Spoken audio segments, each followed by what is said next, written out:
gente. Vamos lá. Acho que agora vai melhorar. Cadê o Carlão? Big Charlie. Deixa eu colocar o Carlão aqui. Ao vivo.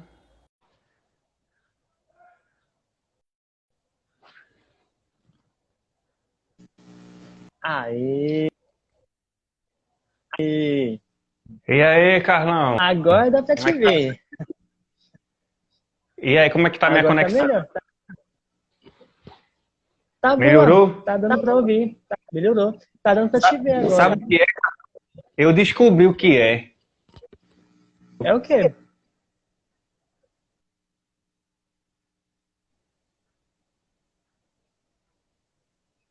Carlão? É o quê? Oi, tô aqui. Você sabe que eu tava usando uma lâmpada, né? Fluorescente aqui como refletor, né? Bem perto de mim, né? Sim, você falou. Sim. Eu desliguei a luz, porque a lâmpada, isso é conhecimento de física, né, e de eletrônica, porque eu estudo eletrônica, eu sou fascinado, e eu lembrei que as lâmpadas fluorescentes, ela tem um start, chama start, e elas interferem na comunicação de áudio e vídeo, Carlão. É Tanto é, mesmo. É verdade. tanto é que dentro daqueles laboratórios da CIA, do FBI, as organizações de inteligência americana, quando eles vão fazer alguma comunicação de áudio e vídeo para fora do... Quando eles vão fazer comunicação de áudio e vídeo importante, eles mandam desligar todas as luzes. E só usa refletores naturais que eles instalam, entendeu? Porque a lâmpada fluorescente em si, muito próximo do aparelho, ela interfere na comunicação. Então, eu me liguei nisso, É que verdade.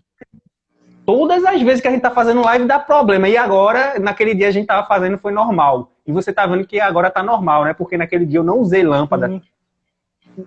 E agora também eu não tô usando sim. lâmpada. Né? Eu não tô usando a lâmpada. Apesar eu troquei de local, porque a lâmpada, lá na sala a lâmpada é mais próximo do celular. E aqui na cozinha, não.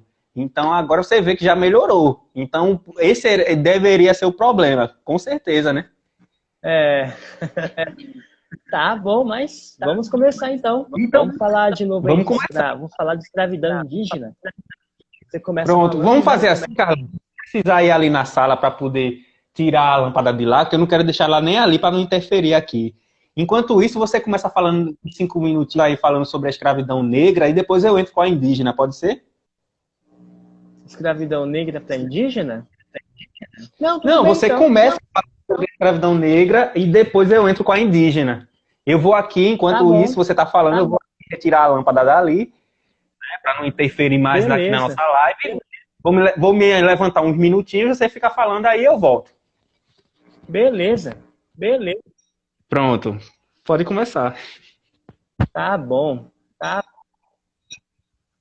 Pessoal, então, né, estamos falando aí sobre escravidão, né, escravidão negra no Brasil e suas consequências atuais, né, e nós estamos tratando, né, sobre esse período da escravidão, período que foi de sofrimento, período de torturas, período de várias violências, né, de diversas violências, e uma das escravidões que aconteceram também, além da escravidão indígena, foi a escravidão negra que houve no Brasil.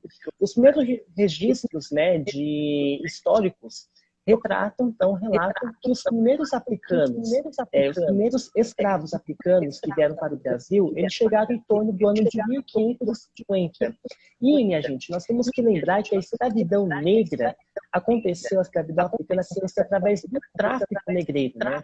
Aonde escravos que eram vindos da África, de outros continentes, eles vieram para o Brasil e foram escravizados aqui também.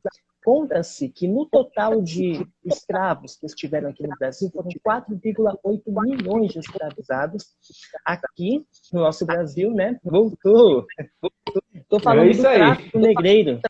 Eu dei uma introdução geral do nosso tema. Aí estou falando do tráfico negreiro, né? Que 4,8 milhões de escravos, né? Sofreram, né?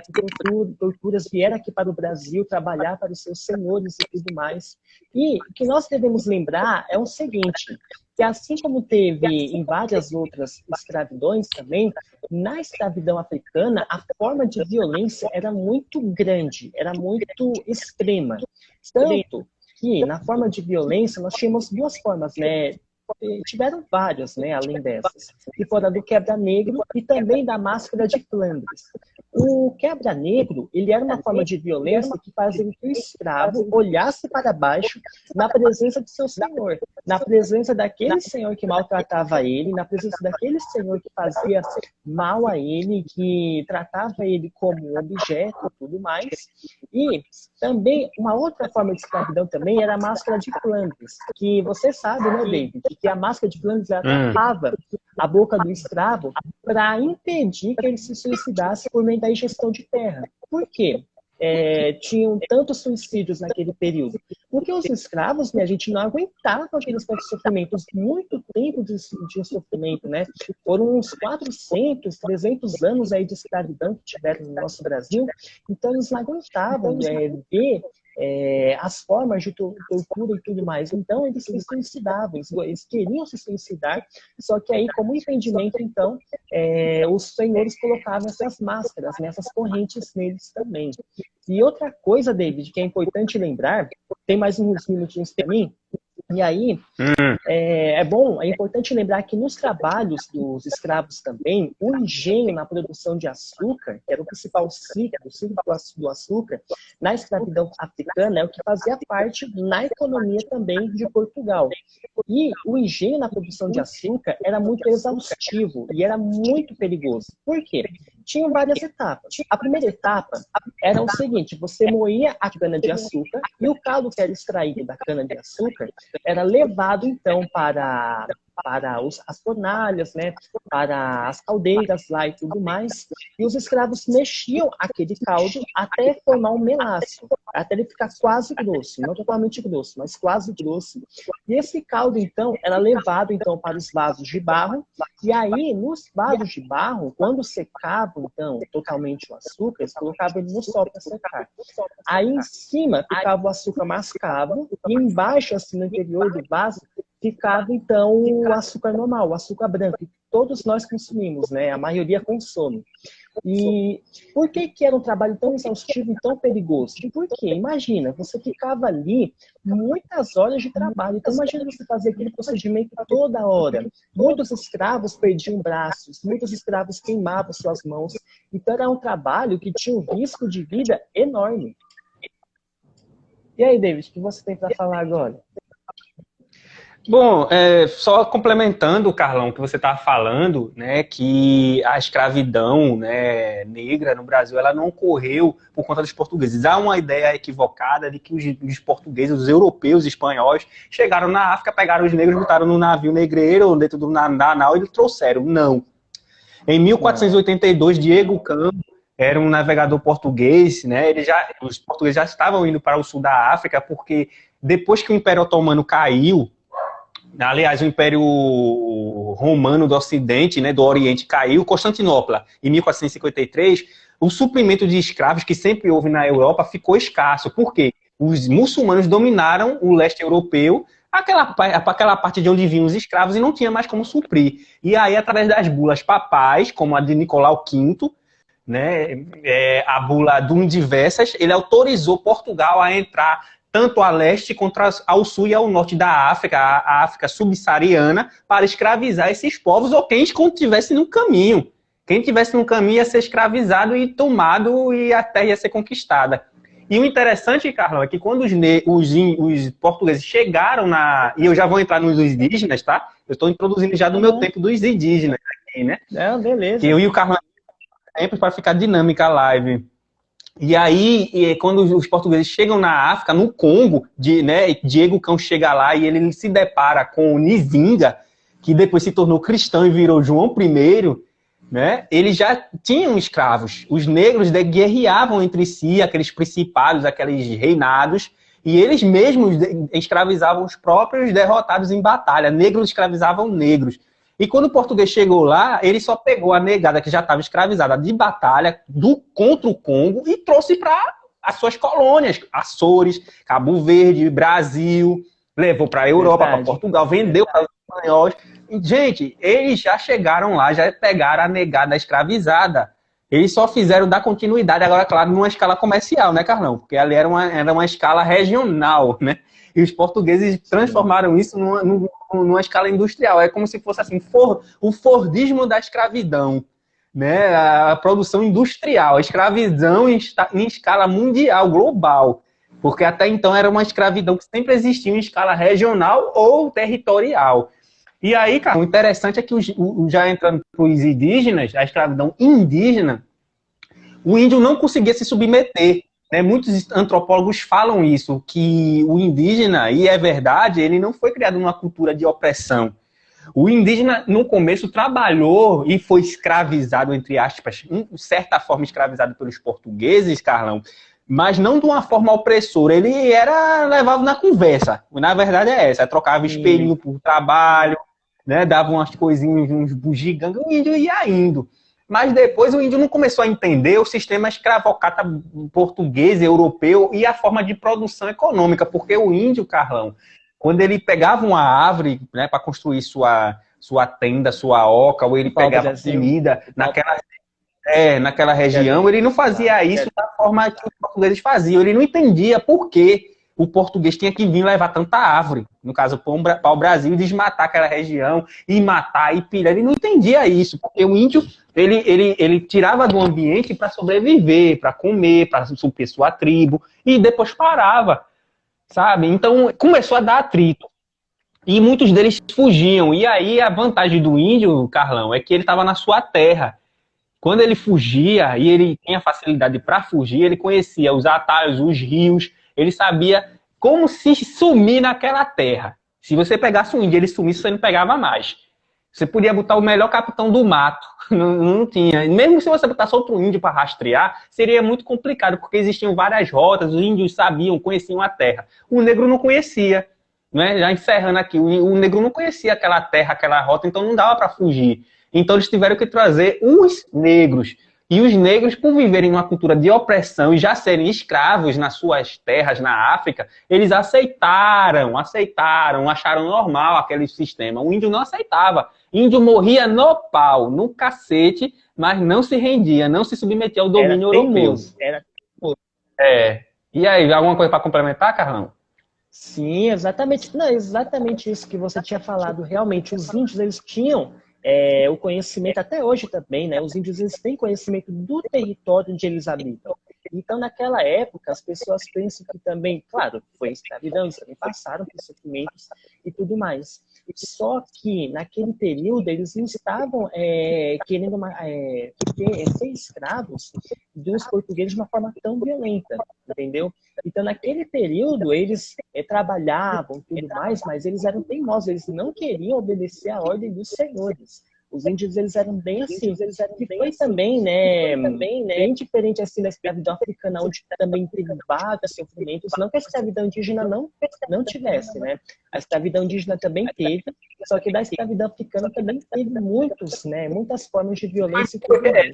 Dá para pesar o sofrimento humano, mas foi sofrimento, né? Não dá para pesar, sofreu mais, sofreu menos. Né? Se você fosse um índio, você não ia gostar de arcabuz na sua cara, porque você não quer entender, né? Então é cruel de todo jeito. Hoje, né? Tanto que naquela época os senhores tinham muito preconceitos também contra esses povos, como tem até hoje, né? Então, não tem como falar, aqui teve mais escravidão, aqui teve menos. Não tem. A escravidão é escravidão. É preconceito, né? E uma outra coisa... Só para fechar. Outra coisa que... Só uma coisa não, pode concluir. Eu só queria dar só uma ressaltada numa coisinha, mas pode falar, Carlos. Não, beleza. Então, nessa época também é importante lembrar que os escravos não eram tratados também como cidadãos, como pessoas cidadãs. Assim, não era nem gente, né? Eram tratados como objetos de mercadoria, para você ver como foi esse período de escravidão. Tanto que, por exemplo... A Igreja Católica dizia que negro não era gente, não tinha alma, né? Não é que eles não eram. Exatamente. Eles eram tratados como objeto de mercadoria. Então, ou seja, aquele determinado escravo. Quanto que ele pesa? Quanto que ele plantou? Quanto foi a produtividade dele? Então, era tratado como objeto de mercadoria. E em 1570, segundo os relatos históricos, um escravo naquela época escravo indígena, equivalia a 7.000 réis. E um africano, ele equivalia a 20.000 réis. Então, na visão dos portugueses, eu digo, na visão deles, eles pensavam que o indígena não servia tanto para trabalhar assim na visão deles. Os africanos poderiam servir, poderiam ter mais disponibilidade, mais disponibilidade. Então, teve essa forma de preconceito, de desigualdade nesse período da escravidão. Pode falar. Sim, agora. Carlão. E uma coisa importante, Carlão, só para entrar nos movimentos de resistência, né, que a gente vai falar logo em seguida sobre resistência. Só para complementar, gente, os negros, né, eles não existia a visão que a gente tem agora em história. Tem uma coisa chamada anacronismo. O que é anacronismo? É julgar aqueles pensamentos e atitudes do passado com nossos valores. Porque não tem como. Sim. Naquela época, existe um anacronismo, as pessoas julgam errado a visão de que o europeu ele tinha preconceito porque o escravo era negro. O europeu não queria saber se você fosse, naquela época, se você fosse branco ou negro ou amarelo. Eles escravizavam qualquer um. Eles só não escravizavam pessoas de outras cores porque o Império Otomano tomou o suprimento deles do leste, gente. Então eles tiveram que procurar em outros lugares escravos. Foi aí que eles chegaram na África. E começaram a escravizar os congoleses e depois as outras pessoas da África. Tá bom, gente? Mas ele não pensava, esse negro é inferior. Não. Até porque ele não considerava o negro nem gente. Aquilo, como o Carlão falou aí, era uma mercadoria. E ele não considerava superior nem nada, não. Ele só considerava que aquilo era um animal, era um bicho, era um cavalo, é como se fosse um cavalo para trabalhar. Ele não tinha aquela visão, é um negro. Isso surge depois, com os movimentos eugenistas do século XIX, que começou a desenvolver o conceito de raça. O conceito de raça, gente, ele só surge no século XVII, XVIII. E é antes disso não racista também, para lembrar. Isso. Não existia esse conceito de raça. A forma correta de falar é etnia. Isso. Então, gente, já começando a questão de movimentos de resistência, a gente tem que falar que não, ao longo da história, a maioria das pessoas não ficaram sendo escravizadas caladas. Né? Ao longo, se você for puxar ao longo da história, existiram várias revoltas. Uma das que eu mais gosto é a Terceira Guerra Servil, que foi o quê? Foi em Roma, quando Espartacus liderou os escravos, né, contra os seus senhores romanos e quase acabou com a República Romana. E os negros não ficam por menos. Aqui no Brasil, além do Quilombo dos Palmares, a revolta de Zumbi dos Palmares, a gente pode destacar, Carlão vai falar sobre o Quilombo dos Palmares, que a gente combinou, né? Você fala sobre o Quilombo dos Palmares e eu falo sobre a revolta do Malês. A revolta dos Malês foi uma revolta em Salvador, na Bahia, quando os negros muçulmanos, essa palavra malês quer dizer, vem do idioma iorubá, que é uma língua falada em Benin, em Togo, que é na África, esses países são da África, em Benin, em Togo, né? Em Cuba, aqui no Brasil é uma língua africana e essa palavra vem desse idioma iorubá e malê, que quer dizer muçulmano. Então imagine a situação. Em Salvador, em 1835, um bando de negros escravizados muçulmanos começaram a pensar. Até porque eu já li o Corão, viu, Carlão? O Corão, que o pessoal chama de Alcorão. Né? O Al-Quran, do árabe, vocês sabem que eu estou estudando árabe, falo o básico de árabe, estou aprendendo cada vez mais. E no Corão, ele diz lá que você tem que se rebelar contra a opressão. Né? Nas palavras do profeta, fala isso. Então você imagina a negada vendo o Corão e vendo isso, eles uma hora iam se rebelar, né? Óbvio, e foi o que aconteceu na noite de 24 para 25 de janeiro de 1835, quando os negros de Salvador se rebelaram contra os seus senhores, contra os dominantes, contra os seus senhores escravizadores. E aí a revolta não deu certo, teve um traidor, né? Resumindo, teve um traidor, não deu certo, mas foi um movimento de resistência, Carlão. Foi um movimento de resistência que os negros resistiram. E só eu tenho um tempinho ainda, né? Ainda tenho uns 2 minutinhos para concluir minha fala, Carlão.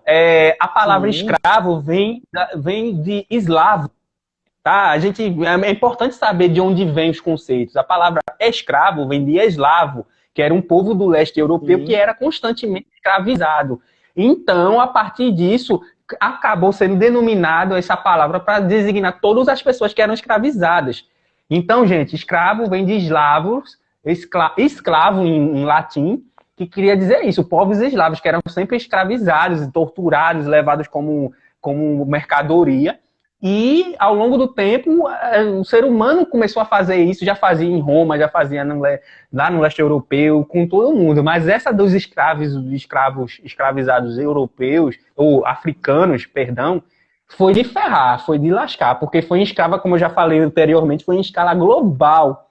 Não era só numa região. Você não pegava ali e levava para. Ah, vou levar para as províncias romanas, que se resumia a norte da África e a Europa. Não, começou a levar para todos os lugares do mundo, até no Japão. Você tem uma noção, Carlão? Eu estava estudando, eu estudo japonês, você sabe, fala um pouco de japonês, estou aprendendo japonês, e houve casos de o escravo negro chegar no Japão e, né, causar furor, porque não se conhecia aquela cor, esse cabelo negro aqui, ó. Não se conhecia isso no Japão. Então foi interessante. E aí, Carlão, para complementar, o que é que você tem a Para dizer? complementar, uma coisa que é interessante lembrar também primeiramente, eu quero dar o oi aqui para minha amiga Lohane, ó, que estão aqui. O pessoal que está aqui na live. Oi, Lohane. Fernando Araújo ao também aí, né? Fernando Araújo, ao Gerde, a conta aqui, o Everton, a todos que estão aqui, né? As pessoas que estão aqui. Fernando é seu amigo também, Carlão? Oi? O Fernando é teu conhecido também? Fernando, ele é um dos meus seguidores. Ele. E esse outro que você falou também é teu seguidor? Qual? Gerde? O outro que você falou aí. Ah, a Lohane, ela é minha amiga, seguidora. Eu acho que o Gerde também é, né? É que são bastante seguidores, né? Carlão, você percebeu que a minha teoria, você sabe que em ciência tem a teoria, e quando você faz o experimento e dá certo, aí vira uma hipótese, uma lei, né?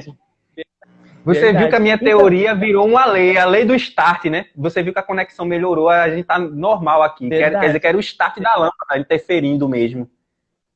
Era a lâmpada mesmo. E, David, só para lembrar também, uma coisa que é muito interessante nós falarmos da Revolta dos Malês, era o seguinte, que ela foi influenciada também pela independência do Haiti, que aconteceu no ano de 1791 e foi de 1000 até 1804. E para vocês terem ideia, minha gente, a independência do Haiti, para quem não sabe, ela foi um dos principais motivos que aconteceu em 1791. Foi uma revolta de escravos na colônia francesa, né, na colônia francesa de São Domingos, que fica na ilha de Hispaniola, se não me engano, acho que é esse nome, se não me engano. Hispaniola. Fica ali na África Central, né? Umas ilhas da África Central. Isso daí. E aí, o que aconteceu naquela época? Naquela época, os franceses faziam um sistema de plantation, em que tinha o sistema da monocultura, que era o modo de produção baseado em um item só, o trabalho escravista também, e além disso também o latifúndio, que é a terra. E aí o que aconteceu? Vocês sabem que a escravidão também, a independência do Haiti, os escravos que estavam naquele período, naquela região, sofreram de muitas formas cruéis de escravidão. Então, eles também, além de serem influenciados, eles também receberam também, a independência do Haiti, recebeu a influência também da Revolução Francesa, que houve em 1789. E com essa influência, os escravos então se revoltaram contra aqueles senhores que estavam ali naquela região da Hispaniola, e aí eles começaram a se revoltar, começaram a fazer também vários movimentos, e inclusive esses escravos também foram em cima de muitos senhores naquele período, né? Então, só para lembrar para vocês que também a Revolta dos Malês recebeu a influência da independência do Haiti, e a independência do Haiti recebeu a influência da Revolução Francesa, de 1789. Muito interessante, né? E aí você vai falar agora também sobre o movimento Zumbi dos Palmares, né? Na tua terra, Alagoas. Isso. Você me falou que nasceu em Alagoas, né?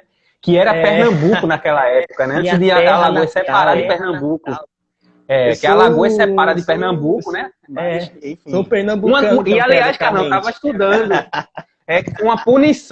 Foi uma punição do rei Dom João VI, porque Pernambuco tentou se separar. Gente, aqui eu sou de Pernambuco.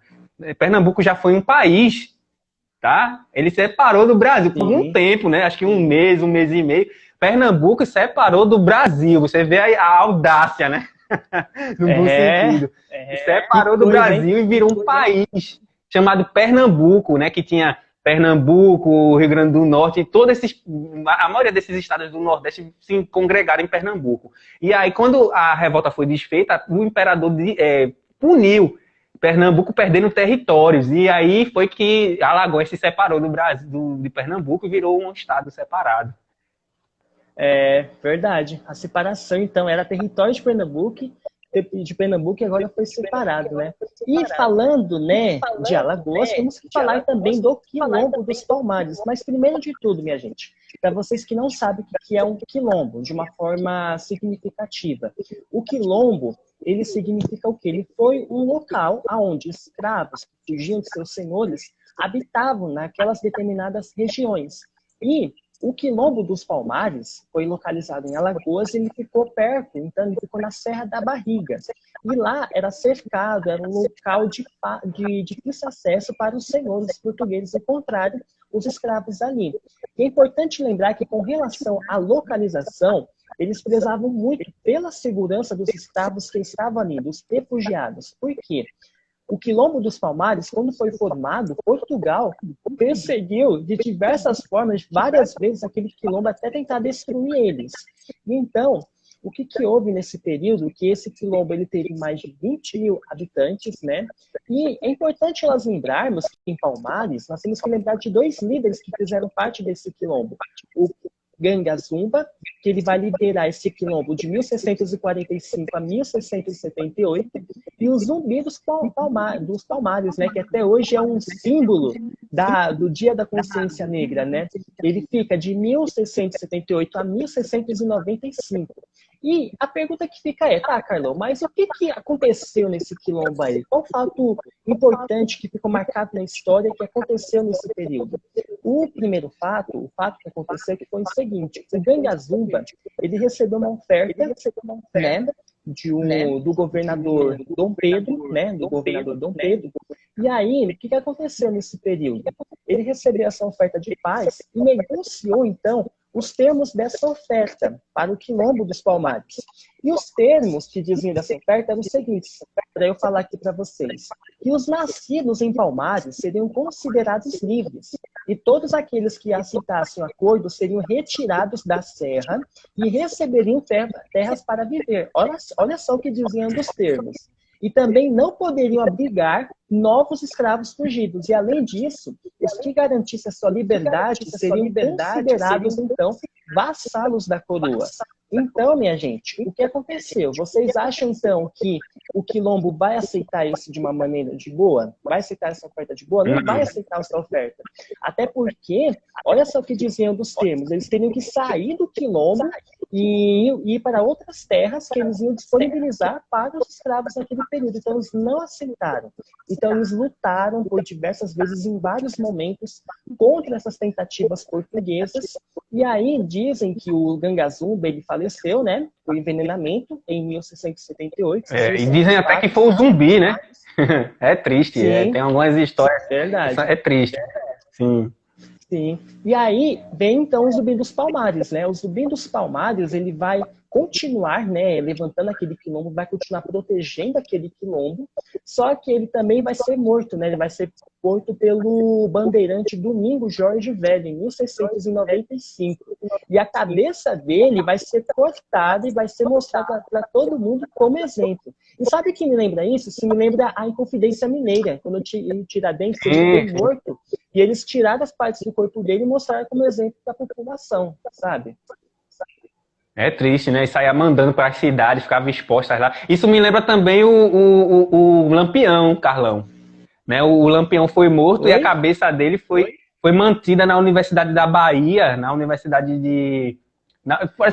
se eu não estou enganado, foi na Universidade da Bahia. Foi mantida até os anos 40, 50. Foi mantida lá, sabe? E fica exposta lá, mantida no formol, sabe? Uma coisa macabra, assim. E essa mania de botar a cabeça exposta, né? É uma mania europeia isso, né? O que é isso? Cruel também, né? Cruel, né? Pois é. Hoje a forma do não Estado... mostrar pra... Nossa!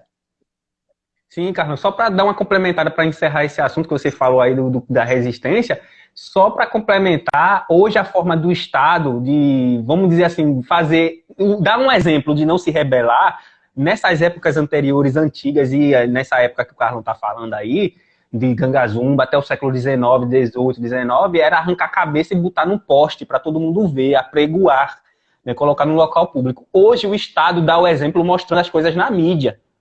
sabe? Quando ele mostra prisões, quando ele mostra até um assaltante sendo morto, como já aconteceu de faz as pessoas de refém, já viu, né? Na televisão faz as pessoas de refém, aí o Estado mostra executada ao vivo, aquilo ali é um lembrete. É a cabeça sendo pendurada na forma moderna, só que ele não vai pendurar a cabeça. Hoje ele mostra alguém sendo executado, sendo morto, como exemplo. É assim que se dá o exemplo hoje em dia. É uma prática comum do Estado fazer isso. Verdade. Realmente, eles utilizam da mídia para fazer essas formas aí de punições. Ó, tipo, se você participar disso, você vai receber... É isso que vai acontecer. Como mostrando aquele cara que estava fazendo o pessoal de refém no ônibus e o cara foi executado ao vivo. Você acha que isso é o quê? Para servir de exemplo, para o gado não se rebelar. Não se rebele, não saia da linha, senão, pô! Estás muerto! Sim, verdade. Muerto! É verdade. E uma coisa, David, que é interessante lembrar, é que a gente fala também do Zumbi dos Palmares, mas é bom lembrar da esposa dele também, a Dandara Palmares, ela foi também um símbolo, uma figura também desse movimento do quilombo também. Ela representou, então, esse quilombo também de proteger os escravos que estavam ali sendo refugiados. É importante lembrar também da figura feminina nesse período. A participação da mulher, não só dela, mas de muitas outras também. Com certeza. E aí, falando, só para complementar esse assunto, o Carlos Marighella, eu gosto muito do Carlos Marighella, não sou muito afim das ideias dele, que ele era comunista, você sabe, né, Carlão? Eu não sou muito afim da ideia comunista, essa coisa. Eu não acho que isso vai dar certo, até porque a gente lembra de Stalin, do fascismo, né, do nazismo, tá tudo ligado. Enfim, eu não concordo, mas o Marighella é um símbolo de resistência grande no Brasil, no tempo que aqui era um regime militar e era muito opressor, e ele era um símbolo de resistência. E ele é filho de uma descendente da revolta dos malês, não é? E era uma mulher, a mãe do Marighella era uma intelectual, era uma mulher que descendia dos revoltosos da revolta dos malês, era mulher, sabe? Então, a mulher tem um papel muito importante, significativo na revolta contra a escravidão e a opressão, não só no Brasil, mas no mundo que a gente vai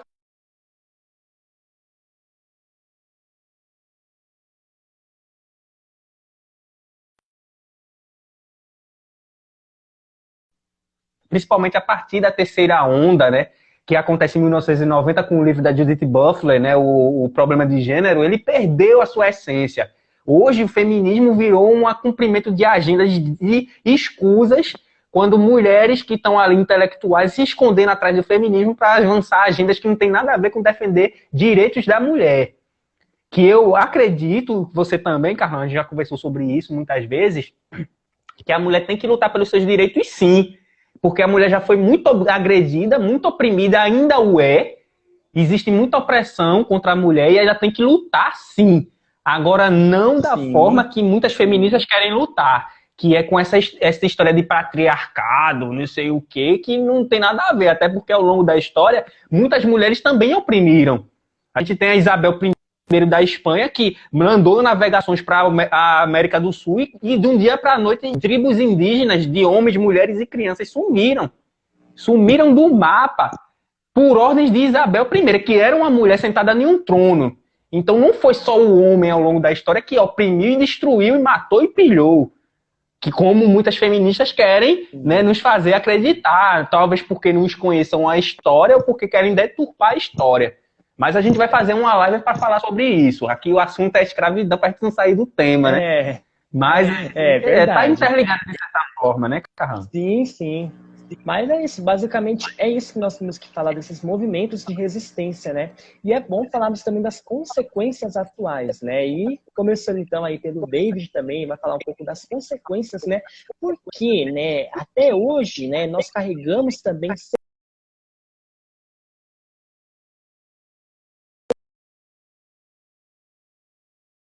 também da escravidão. Então, é importante, né, falar um pouco também na escravidão também na atualidade, as sequelas que ficaram na atualidade.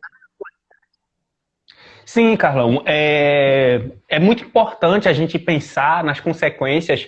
Hoje, quando eu vejo negros, né, que têm vergonha da sua cor, que querem alisar seu cabelo, eu não posso nem falar muito disso porque eu aliso meu cabelo é meio crespo, às vezes eu aliso para deixar ele espetado, mas eu faço isso não porque eu quero ser branco, Não porque eu quero negar minha raça, porque eu tenho vergonha. Eu faço porque eu gosto. Mas muitos negros fazem isso, alisam seu cabelo e querem se embranquecer, né, Carlão? Porque tem vergonha da sua cor, porque se consideram inferiores. Já foram feitas pesquisas com crianças negras e botavam um bonequinho branco, um bonequinho negro, né? E diziam quem é o crime que vai ser criminoso. Aí ela apontava para o negro. Aí quem é o que roubou, que fez comer o doce, quem roubou, ela apontava para o negro. Quer dizer, já estava no inconsciente da criança negra que a sua cor era inferior e que ela era associada a tudo que não prestava. E isso é feito em todo tipo de bombardeamento da mídia. Quando você vê um desenho, um filme, o negro, nas novelas, até muitos anos atrás, até 30, 40 anos atrás, o negro era empregado, Carlão, nas novelas. Em novela, em filme, ele era empregado, ele era o abridor de portas, o cara que abria a porta era o porteiro. Não tem nada de errado em ser porteiro, em ser empregado, em trabalhar, em ser empregada doméstica. Isso aí é uma profissão muito digna, inclusive minha mãe nos criou assim, e meus irmãos. É muito digno. Só que, se você pega e começa a colocar isso na mídia, você está querendo dizer que o negro só tem capacidade para isso, é? Que ele não tem outras profissões, que ele não pode chegar em outras coisas? Porque é isso que está querendo dizer. Quando, na verdade, qualquer profissão que o negro quiser, ele pode chegar. Gente, eu sou negro com muito prazer, tá? E eu não tenho essa coisa de raça, não gosto disso, mas o fato é que eu sou negro. Essa aqui é negro, negro. E eu falo 6 idiomas, estou aprendendo mais outros. Sou muito inteligente, tenho muito conhecimento. Isso não é ser metido, né? Porque ficou essa cultura no Brasil de que você falar das suas qualidades é ser metido, não tem nada a ver. Isso aí é reconhecer o certo. Eu sou muito inteligente e minha cor não influencia. A campainha que tocou rapidinho, eu vou rapidinho aqui atender a campainha, mas você pode continuar falando, tá bom? Tá muito bom. Pode continuar falando aí, que eu vou atender aqui. Pode ir lá atender. Já volto, tá? Pronto. Então, gente, cor não influi nada. Cor não influi se você é branco, se você é negro. Isso não vai influenciar nas suas características, nos seus resultados acadêmicos e intelectuais. Cor surgiu simplesmente porque quando as pessoas que têm essa melanina na pele, que é essa cor negra, essa é melanina. É um pigmento na pele que foi a adaptação dos povos que viviam em regiões quentes. Pessoas brancas viviam em regiões frias e tiveram que ter queratina, que é aquele pigmento que dá cor amarelada ou branca, para poder resistir a regiões frias. Só isso. Existe um projeto, uma experiência chamada Projeto Genoma, que testou a capacidade dos negros brancos se eles tinham realmente diferenças intelectuais e biológicas. E não. Descobriu-se que isso é só um verniz. Isso aqui, gente, isso aqui, ó, essa cor, isso é só um verniz na pele. Isso não quer dizer nada de você, da sua capacidade intelectual. Que se desenvolva suas capacidades intelectuais, ele vai ter o mesmo grau de inteligência ou até mais que uma pessoa que tem a pele branca. Isso não quer dizer nada, isso vai dizer do seu desenvolvimento. Então, resumindo nossa questão aqui sobre as consequências, hoje o negro no Brasil ele é criminalizado, ele é marginalizado, ele é considerado inferior, dessa forma, a partir, né, da abolição da escravatura. Os negros foram para os morros do Rio de Janeiro, né, Carlão? Foram jogados ali, não teve vai abolir a escravatura, e o que é que vai fazer com esses negros? Não teve. Jogaram a negada ali, os negros começaram a ocupar os morros, e é daí que vem as favelas do Rio de Janeiro, viu, gente? É porque aqueles ex-escravos não tinham onde viver e para viver ali. E aí o fato é que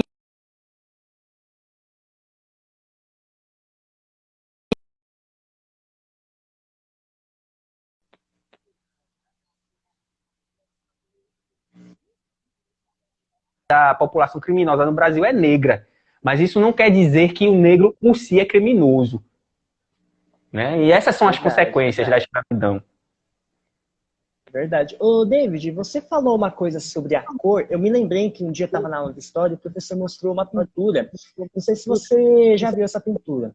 Essa pintura, se não me engano, tinha um homem, né, do lado, assim, sentado. Tinha uma mulher, né, com uma criança, não lembro se a criança era branca ou era negra, e tinha uma senhora que era negra, só que ela estava com as mãos para cima. E o que dava para interpretar que ela estava orando para Deus proteger a criança para que ela não sofresse os preconceitos que ela sofreu, né, no período da escravidão, por causa de sua cor. Então você vê que no período da escravidão tinha muito preconceito também com a cor da pessoa, né? E até hoje, muitas pessoas têm esse preconceito, né? A sociedade brasileira ainda carrega essas sequelas ainda que foram vindas também da escravidão, né? Esse período de escravidão. Além também, é importante lembrar que hoje também tem várias formas de agressão, né? Tem a agressão verbal também,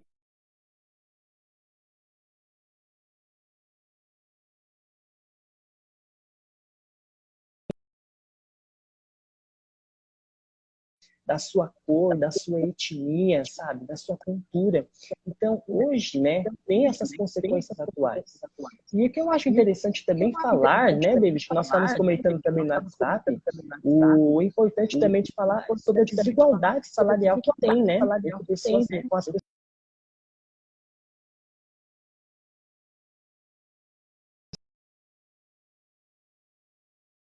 salário inferior do que uma pessoa branca. Então, tem essa desigualdade, né? Sim, Carlão. Inclusive, gente, depois eu e o Carlão a gente vai fazer uma live, a gente combinar uma live falando sobre salário. Salário, gente, não sei se vocês que estão assistindo aí sabem o que é eugenia. O Carlão e eu, a gente sabe que a eugenia, a gente pesquisa bastante, a gente já comenta muita coisa sobre eugenia. Mas para quem não sabe, a eugenia foi um movimento que surgiu na Europa no século 17, 18. E eles diziam o seguinte: existem raças, umas são inferiores, outras são superiores. E é daí que surge fascismo, nazismo e todas as formas de opressão contra cores e raças diferentes e crenças diferentes. Vem da eugenia. Essa palavra quer dizer boa linhagem em grego. Tá? Quer dizer boa linhagem, quer dizer que existe uma boa linhagem, o resto não presta. E os eugenistas, eles queriam, já odiavam os negros. Né? E eles pensaram assim: como é que a gente vai fazer para eliminar essa negada, não só negro, cigano, gay, mulheres, toda a raça que eles consideravam inferiores. Eles diziam: como é que a gente vai para eliminar esse povo? Não tinha como pegar todo mundo e eliminar. Então eles criaram o salário mínimo. Salário mínimo é uma criação eugenista, isso eu não estou inventando, não é o que eu acho, não é porque eu quero. É uma questão histórica, gente. Tá lá, né, Carlão? É um fato histórico. O salário mínimo foi criado por eugenistas, principalmente nos Estados Unidos, no sul dos Estados Unidos, quando os negros começaram a sair do sul, né, depois da libertação dos escravos em 1860 e 60, né, quando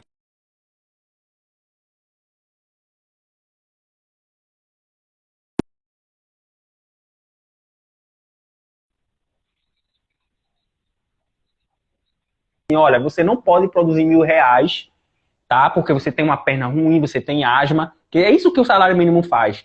Ele faz pessoas que não podem produzir um salário mínimo não ter emprego. Quando, na verdade, você só conseguiria produzir R$ 300. Porque você tem uma série de questões que não fazem você produzir R$ 1.000 durante um dia todo.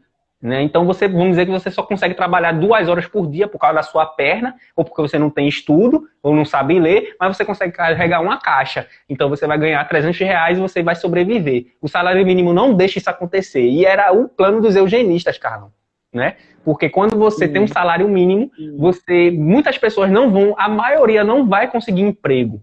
E não é só um salário mínimo, mas um bando de leis trabalhistas e racistas e irreais, né? Leis nihilistas que fazem com que o trabalhador não ache vantagem em contratar aquele cara, porque fala: porra, o Estado está aqui botando um monte de regra para contratar as pessoas, caramba, não vou nem abrir uma empresa. Então acaba ficando um monte de gente desempregada, morrendo de fome, se marginalizando, tendo que roubar, traficar e virar inimigo do Estado praticamente para sobreviver. Essa é uma das realidades que ninguém quer olhar, não é? Sim, realmente. A desigualdade de renda, ela é algo muito visível hoje na nossa sociedade. Realmente, a desigualdade de renda, ela causa isso. E isso acaba causando uma divisão entre determinadas classes, né, entre as classes sociais. Então, realmente, é algo que nós carregamos, né, que a sociedade carrega ainda hoje por causa disso, né, do preconceito, por causa que eles acreditam que uma raça, né, uma etnia, uma pessoa deve ser inferior a outra. Então, por causa disso, né, nesse período da escravidão, que hoje a sociedade ainda carrega, né, essas coisas, né, desigualdade e tudo mais. E não só desigualdade salarial, mas também desigualdade social também. É importante falar sobre isso também, desigualdade social, sabe? Sim, Carlão. E o interessante falar do preconceito no Brasil, ele é diferente contra o negro. O Brasil, hoje, eu posso dizer a você que eu sou negro, eu sinto, e eu sou negro, eu estudo psicanálise, e eu observo o comportamento das pessoas, eu percebo que o preconceito no Brasil, Carlão, ele não é nem racial, ele é mais social e econômico. Porque se você for um negro Sim, no Brasil, você estudou, você conseguiu um patamar bom econômico, você anda com carro bom e bem vestido, e é conhecido, tem um título, sabe, Doutor David, vamos dizer, daqui a uns anos eu vou ser Doutor David, vou estar andando com o meu carro, né, importado, vou estar andando com o meu terno italiano, tal, você vai ser tratado aqui no Brasil, você nem olha mais que tu é negro, né, primeiro que é uma população que você ganhou 5 mil reais no Brasil, você é rico. Então as pessoas que veem você ganhando 5 mil reais, elas já nem te veem mais, você não tem nem cor mais. Você agora é um rico. Já nos Estados Unidos não tem isso. Você pode ser juiz da Suprema Corte, você pode ser o presidente, você vai ser negro. Os americanos têm muito isso. É importante a gente ver isso, né? Na Europa também. Sim. Em alguns lugares, se você for um negro bem vestido, de uma posição, de um status inteligente, como, por exemplo, eu falo vários idiomas. Se eu chego na Europa, eu sou bem tratado.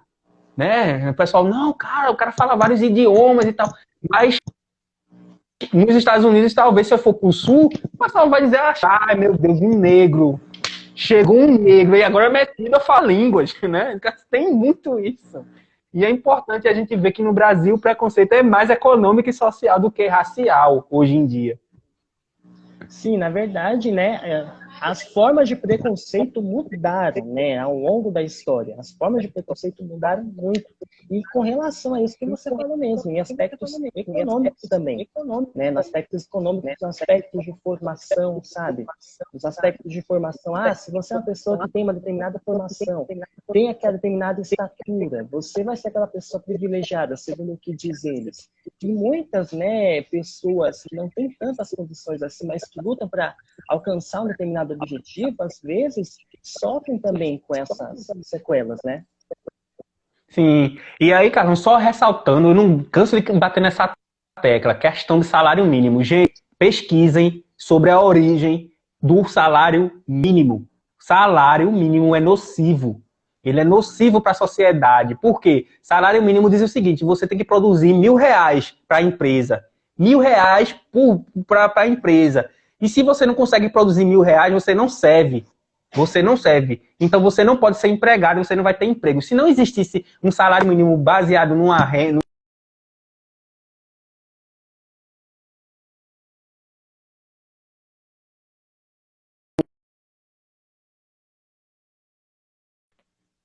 horas trabalhando dentro de uma empresa, mas você pode ficar 3 horas carregando uma caixa ali, porque você não sabe ler.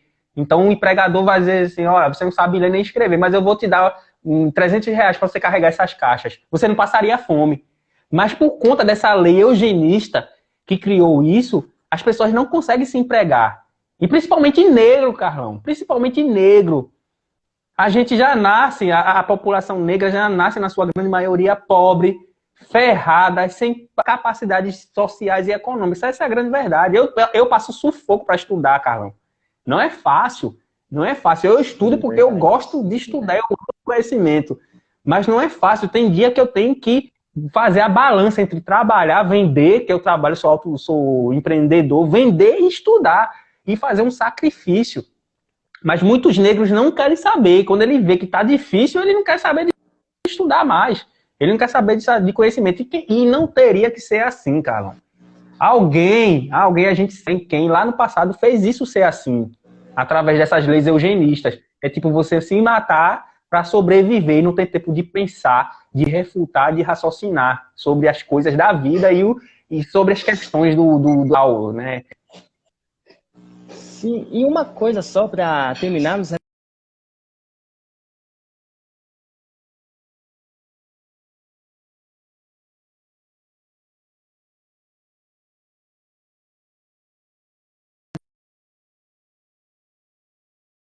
conceito de alienação também.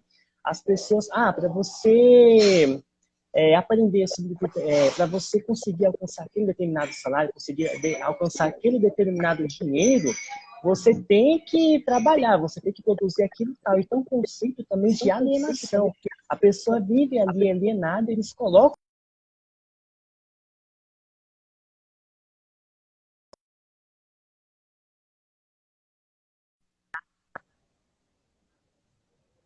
Sim, Carlão. Excelente abordagem, aprendendo muito. O Delvan, né? Delvan. Delvan. A coisa, Delvan.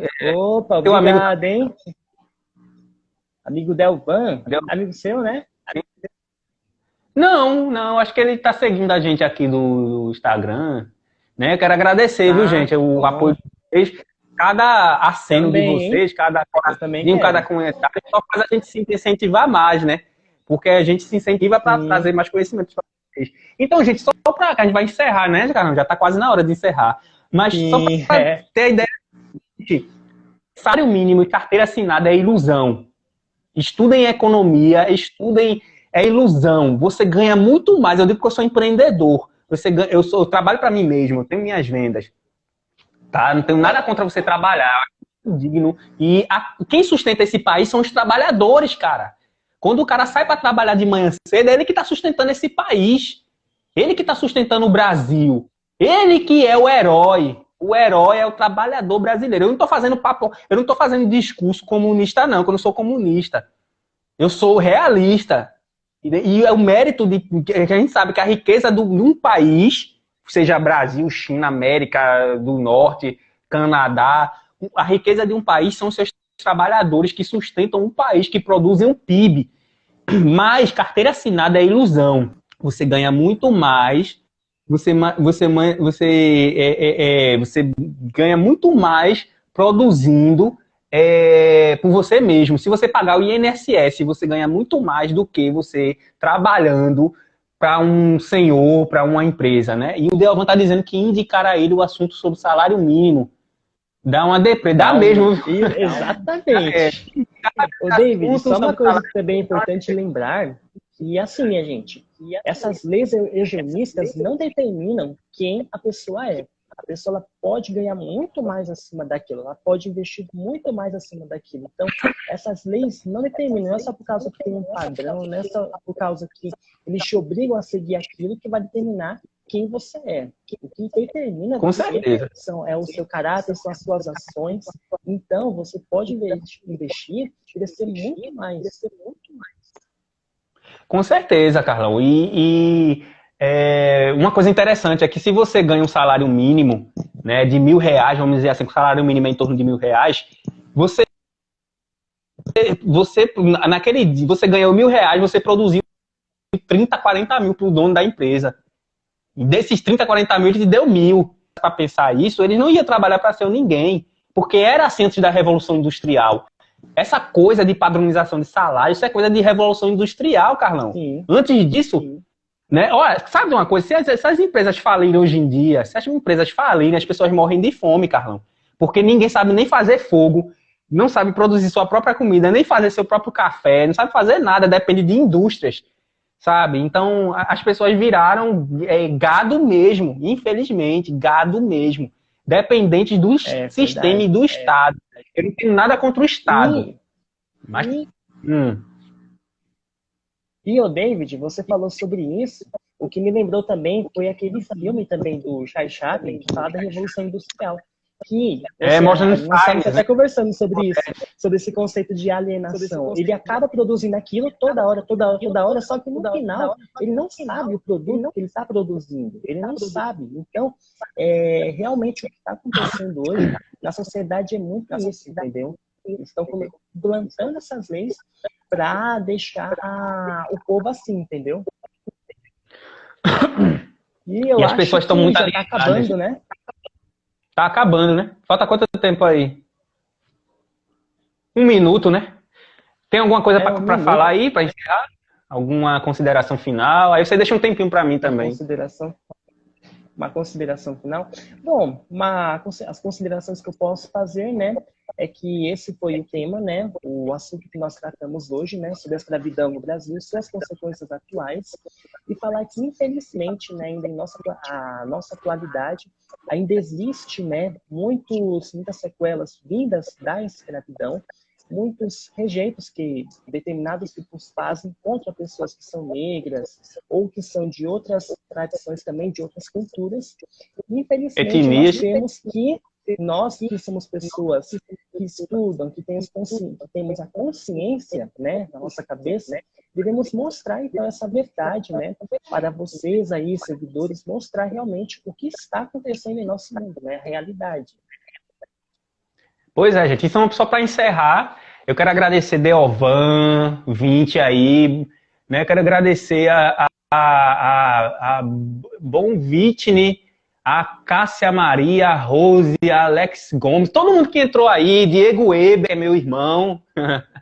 Quero agradecer a todo mundo aí que entrou aí. Nossa, meu irmão! É meu irmão, Diego Weber. E ele entrou aí, mas eu acho que eu quero agradecer e dizer a vocês que produzir muito mais conteúdo aí. Sigam a gente. Gente, se inscreva no meu canal lá no YouTube. TV Ouro Oficial. Tem um link aí no meu perfil. Se inscreva no canal do Carlão. Não só no YouTube, mas também aqui no Instagram, que a gente vai produzir muita coisa. Tem muita coisa mesmo. E mandem perguntas, sugestões de temas. Né, interajam com a gente que a gente faz para vocês. Se vocês quiserem saber sobre salário mínimo, a gente faz uma live só falando sobre salário mínimo. Que essa palavra vem de sal, porque o salário era sal. Primeiro era pago em conchas, né? Depois era pago em sal, né? Aí a gente faz um compilado para falar para vocês. Ó, gente, lembrando o seguinte, nós vamos fazer daqui a pouco, depois, né, de alguns dias, nós vamos fazer também um microdocumentário falando sobre as leis abolicionistas, né? Nós vamos falar também sobre leis abolicionistas que tiveram também. Isso, gente. E aí, como a gente já falou, microdocs são microdocumentários de até 30 minutos que a TV Ouro e junto com a História para Todos, o Carlão aí tá falando aí, a gente tá fazendo. E esses microdocs a gente vai abordar vários temas. Lá na TV Ouro já tem um microdoc falando sobre narcisistas, falando sobre psicopatas, enfim, gente, acompanhem lá. E síndrome de Estocolmo. E eu vou produzir outros, eu e o Carlão a gente vai produzir muitas outras coisas aí, né? E Lopes Lourdinha. Beleza, Lopes. Oi, tudo bem? Lourdes entrou. Ela é minha seguidora. É o quê? Ela é minha seguidora também. E quero agradecer aí o carinho de vocês. Que vem muito mais por aí. E leiam, gente. Pesquisem. Procure conhecimento. O conhecimento liberta. Como diz na Bíblia, conhecereis a verdade e a verdade vos libertará. E é isso mesmo. Exatamente. Né? E nós estamos se libertando cada vez mais, né? Porque conhecimento é sempre a gente está buscando. A gente nunca vai saber de tudo. Né? Mas sempre está buscando. Conhecimento é uma ferramenta que abre novas portas. Isso. Tchau, gente. Até a próxima. Abraço para todos. Tchau, Carlão. Tchau, pessoal. Tchau, David.